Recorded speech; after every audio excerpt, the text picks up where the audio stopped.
Hey, Crossroads, staff has been challenged to share a devotional each week leading up to Easter, and so I wanted to share with you this week from Matthew chapter 25. If you're not familiar with the parable of the talents, you can pause this video right now, go look at it, Matthew 25 verses 14 through 30. This comes at a time in Jesus' life when he is just about to go to the cross. This is the end of his ministry. He's almost to Jerusalem. And he's sending these warnings and encouragements to his followers that he's about to go away. And they're going to have to steward what he's given them while he's gone. And so the parable of the talents, and if you have the newer NIV, it's the parable of the bags of gold, is all about stewardship of our resources. Here's the gist of it.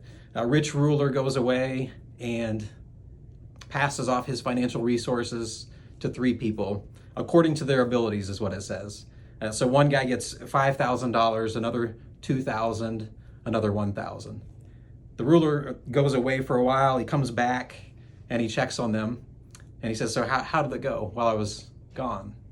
And the first two say, it went really well. I doubled your investment. I turned 5,000 into 10,000. I turned 2,000 into 4,000. Really good news. And so the master says, man, well done.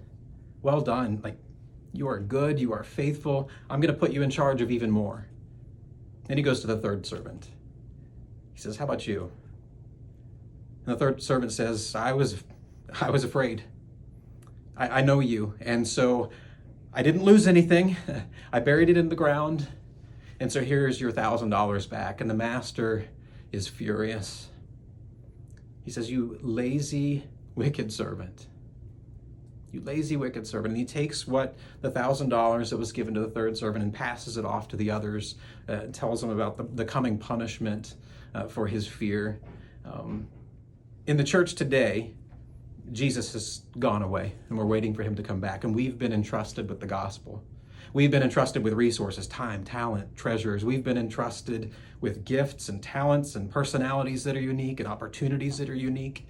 And it says in Scripture, he's coming back, and he's going to hold us accountable. And he's going to come back and say, what did you do with what I gave you? It kind of haunts me to think about that. I'm going to be held accountable what I've been given. I've been given spiritual gifts. I've been given talents, treasures, all kinds of things. There's a couple things I notice about that third servant that the scripture points out. Number one, the master says, you wicked, lazy servant. Like, you sat on your hands. You had everything you needed. You had the resources. I put this in your hands. You did nothing with it. Just this apathetic state. Are we sitting on our hands? Are we using the gifts that we've been given? The second thing you notice is he says, I was afraid. This spirit of fear. I knew you were a hard master, and I was afraid I was going to lose. I was afraid I was going to disappoint you. I was afraid to take a risk. And the master was furious.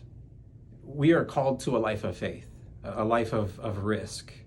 We've been entrusted with the most precious gift, the gospel. We have something to share with the world. Let's not sit on our hands. Let's not be reserved or act in fear, but let's step out in faith. So Crossroads, here's the challenge. Don't be lazy. Don't be afraid, but step out in faith and take a risk. And if you do, the promise in Scripture is that at some point, Jesus will return. He'll look you in the eyes and he'll say, well done. Well done.